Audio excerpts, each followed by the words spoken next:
I'm David, and my basset hound Clarito and we're on a mission to discover new sculptures. Come and join us. It'll be fun. Okay, I've got a lovely little day trip for you today because we've actually left Stockholm and we come out here to Saltsjöbaden, which is beautiful. And I brought you here because I want to show you a fantastic sculpture by a Finnish sculptor whose name is Jussi Mäntynen, and he was a specialist with animal sculptures. And this one is called Dancing Cranes, in Swedish Dansande tranor. And I think this is a beautiful sculpture. I think it's fascinating. And his way to becoming an artist was not the usual way.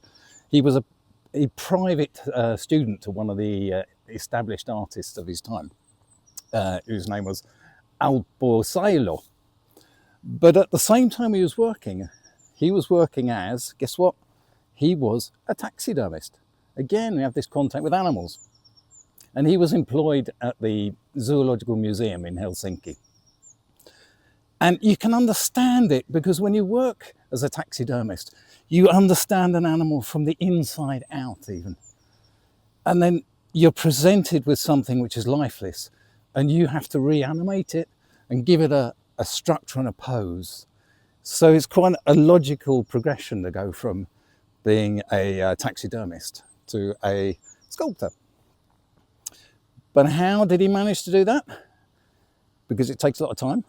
Here's the thing, he had a bit of luck because his boss at the Zoological Museum was very generous and very understanding. So Jussi's working day was only 3 hours long and he had extremely long holidays. And so thanks to that, we have this and we have so many other sculptures he's produced. So if there's any bosses out there that have an extremely creative person, employee, then maybe you should think about the 3 hour rule and see where it goes. I love this piece. I think it's fantastic. He studied with Alpo, but he also spent his time, these long holidays, traveling around Paris and Berlin. And he'd look at art, and he was influenced then by Art Deco. And this particular Art Deco style was the thing that made that he could eventually begin to let go of naturalism. He wasn't constrained anymore by naturalism. And you can see that in this piece. He had these two big shows, one in 36 and one in 39. And in 1939, he could finally give up his day job and he moved here to Sweden and lived off his sculptures.